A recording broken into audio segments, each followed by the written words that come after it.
मेरे प्रिय आत्मन, सहजयोग में आज गरीबदास का एक पद लेने जा रहे हैं। गरीबदास का जन्म 1717 ईस्वी में हुआ और 1778 ईस्वी तक हरियाणा के रोहतक ज़िले के क्षेत्र में छुड़ानी गांव है, वहाँ गरीबदास अलख जगाते रहे। गरीबदास को कबीर साहब का अवतार भी माना जाता है और कबीर साहब के अंदाज में ही इन्होंने अपने शब्द लिखे हैं। कहते हैं, सदगुरुआ ने दिया हेला रे, तुम सुनियो संत सुजान। शुरुआत ही करते हैं कि यह तो गुरु है जिससे अध्यात्म का खेल चलता है। जहाँ गुरु शिष्य की परंपरा है वहीं अध्यात्म है। जहाँ गुरु शिष्य की परंपरा नहीं है, वह धर्म तो हो सकता है, मजहब तो हो सकता है, संप्रदाय तो हो सकता है, पंथ तो हो सकता है, लेकिन अध्यात्म नहीं हो सकता। हर युग में सदगुरु आता है, आवाज़ देता है, कुछ लोग उसके प्रेम में पड़ते हैं, उसके शिष्य बनते हैं और इसी तरह गुरु शिष्य से अध्यात्म का ये खेल चलता रहता है। सदगुरुआ ने दिया हेला रे, पुकारा है। सदगुरु पुकारता है अपने बंदों को कि आओ चलते हैं गोविंद की ओर। जैसे कृष्ण आए, उन्होंने आवाज़ दी, कुछ ग्वाल बाल, कुछ गोपियाँ उनके शिष्य हुए, उनके प्रेम में पड़े। बड़े प्यारे अंदाज में दिनकर ने इसका वर्णन किया है कि कैसे कृष्ण पुकारते थे, कैसे आवाज़ देते थे, कैसे बांसुरी बजाते थे, कैसे उनके प्रेम में पड़े हुए गोप और गोपियाँ उनके दीवाने हो जाते थे। रास रचाने वहाँ वृंदावन में यमुना के तट पर पहुँचते थे। रास की मुरली उठी पुकार, गई सहसा किस रस से भीग बकुलवन में कोकिल की तान। चांदनी में उमड़ी सब और कहाँ के मद की मधुर उफान। गिरा चाहता भूमि पर इंद्र शिथिल वसना रजनी के संग। सिहरते पग सकता न संभाल, कुसुम कलियों पर स्वयं अनंग। ठगी सी रुकी नयन के पास, लिए अंजन उंगली सुकुमार। अभी तक कर पाई न सिंगार, रास की मुरली उठी पुकार। गोपी काजल लगा रही है आँखों में और तभी रास की मुरली बज उठती है। अब सोचती है कि काजल लगाएं या फिर रास के लिए दौड़ पड़ें। इतना सुंदर मनोहारी वर्णन है। ऐसे ही सदगुरु जब आवाज़ देता है तो शिष्य कुछ जानी पहचानी वो आवाज़ होती है, कुछ पूर्व जन्मों का नाता भी होता है और जो सदगुरु के बंदे होते हैं वे जहाँ भी होते हैं उसकी पुकार सुनकर उसकी ओर दौड़ पड़ते हैं। जब भी गीता में कृष्ण कहते हैं कि यदा यदा ही धर्मस्य ग्लानिर्भवति भारत अभ्युत्थानम धर्मस्य तदात्मानं सृजाम्यहम्। जब भी धर्म की हानि होती है, जब भी ज़रूरत होती है पैगंबर की, तीर्थंकर की, अवतार की, गुरु की, निश्चित हो धरती पर आता है। और धरती इतनी गरीब कभी नहीं होती कि सदगुरुओं से, पैगंबरों से खाली होती है कभी। इस बात को राधा स्वामी मत के प्रवर्तक स्वामी जी महाराज बड़े प्यारे शब्दों में कहते हैं, गुरु कहे पुकार पुकार, पुकार पुकार कर अपने बंदों को सदगुरु बुलाता है। समझ मन कर लो सुमिरनिया, और एक ही बात कहता है कि प्रभु को जानो और उसके सुमिरन में जीना शुरू करो ताकि प्रभु से अपने एकत्व का अनुभव कर सको। और श्वासों श्वास घटे तेरी पूंजी, ये जगाता है। ये सदगुरु का काम जगाना है।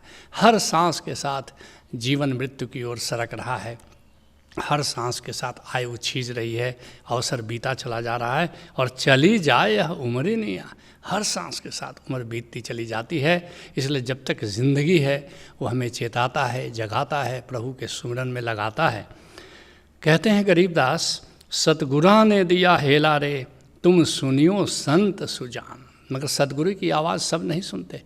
जो साधक होते हैं, जो सीकर्स होते हैं, जो प्यासे होते हैं, जो खोजी होते हैं, जो अभिप्सु होते हैं, बस वे ही केवल उसकी आवाज़ को सुन पाते हैं। हर संत जगाता है, पुकारता है। जैसे बिहार के दरिया साहब जब आए तो उन्होंने जगाया, अपने लोगों को बुलाया, कहा बुधजन चलहु अगम पथ भारी। अहे प्रज्ञावान लोगों, उस अगम की राह पर, उस प्रभु की राह पर, उस ओंकार की राह पर चलो और तुमते कहो समझ जो आवे, अबरी के बार संभारी। कहते हैं कि इस बार संभाल लो अपने आप को। ऐसे ही जो भी संत आता है वो पुकार देता है, क्योंकि पता भी कैसे चले, अगर पुकार न दे तो पता भी ना हमें चले कि कोई सदगुरु है अथवा नहीं है। इसलिए करुणावश, प्रेमवश वो हमें पुकार दिए चला जाता है। और क्या पुकार देता है? एक ही पुकार देता है कि ये जो मनुष्य का जन्म है ये बड़ा दुर्लभ है।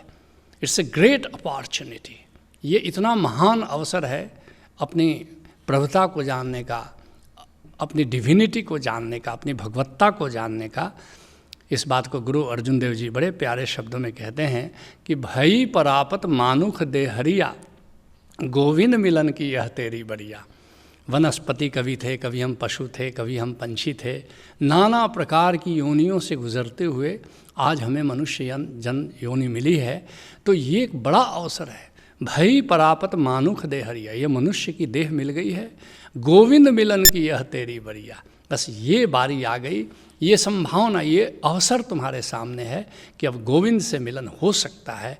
अगर थोड़ा सा तुम किसी सद्गुरु से अपना नाता जोड़ो, सद्गुरु से मार्गदर्शन लो, तो गोविंद का मिलना बड़ा आसान है। फिर कहते हैं गरीबदास, और जन्म बहुतेरे होंगे और मानुख जन्म दुहेला रे। बहुत सारे जन्म हमारे हुए, लाखों जन्म से हम गुजरे हैं, लाखों योनियों से हम गुजरे हैं, लेकिन मनुष्य का जन्म ये बड़ा दुर्लभ है। सारे संत करीब करीब ये बात कहते हैं। इसके लिए अष्टावक्र जनक को समझा रहे हैं, जाने कितने जन्म तुमने अब तक लिए। हे जनक, कितने जन्म तुम्हारे तो हो गए और हर बार सब छोड़ कर चल दिए। हर बार धन, मकान, परिवार, सारे संबंधी सब छोड़ करके तो हम विदा हो जाते हैं। धन कमाया बहुत भोग कितना किया, पुण्य कर्मों ने भी हे जनक क्या दिया। रह गया हाथ रीता का रीता अहो, ज्ञान की मुक्ति की महागीता सुनो।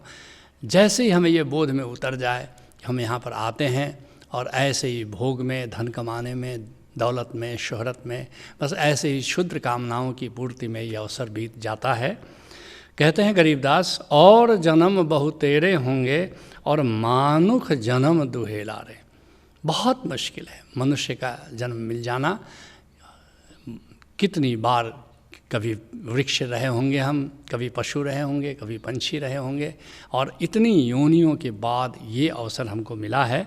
इसको एक नए अंदाज में सुनो। है बड़ा भाग्य मानुष होना, भारत में पुनः जन्म लेना, क्या पता कि मौका मिले न फिर, इसलिए न अवसर यह खोना। देने को राम रतन प्यारे, योगी आया तेरे द्वारे, अथ सद्गुरु शरणम गच्छामि, भज ओशो शरणम गच्छामि। एक तो मनुष्य का जन्म दुर्लभ है, और भारत में जन्म लेना ये कोई ज़रूरी नहीं है, कहीं और भी जन्म हो सकता था।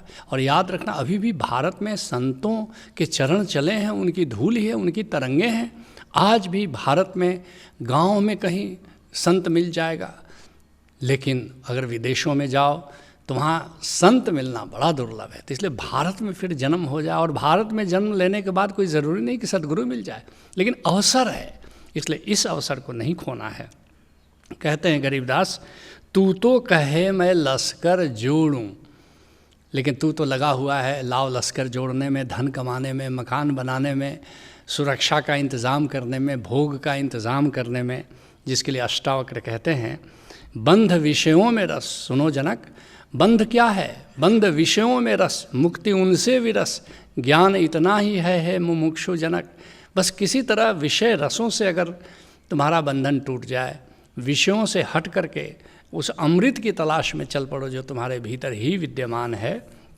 कहते हैं गरीबदास, तू तो कहे मैं लश्कर जोड़ूं, और हम आते हैं यहाँ पर राम को जानने, राम के साथ अपने एकत्व को अनुभव करने, लेकिन जैसे ही भोग में उलझते हैं हम भूल जाते हैं, अपना मूल उद्देश्य भूल जाते हैं।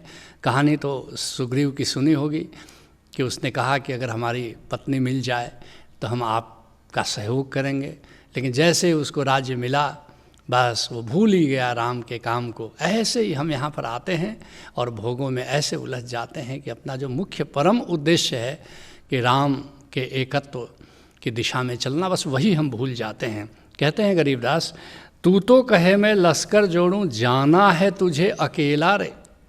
ये लाव लश्कर जो जोड़ते हो, ये संबंधों में उलझते हो, याद रखना मृत्यु आती है और फिर हमें अकेला ही जाना होता है उस लोक में, आत्मलोक में, जिसके लिए मलूक दास कहते हैं, कई लाख तुम लश्कर जोड़े, केते घोड़े हाथी, और तेऊ गए बिलाए छिनक में, कोई रहा ना साथी। कितनी बार कितने घोड़े हाथी लश्कर तुमने जोड़ा, लेकिन हर बार सब खो गया और तुम्हें अकेला ही जाना पड़ा। कहते हैं गरीबदास, अरब खरब धन माया जोड़ी, संग न चले एक धेला रे। बहुत पैसे कमाते हो, करोड़ों अरबों रुपए, लेकिन याद रखना मृत्यु की बेला में बस सब यहीं रखा रह जाता है और कुछ भी साथ नहीं चलता।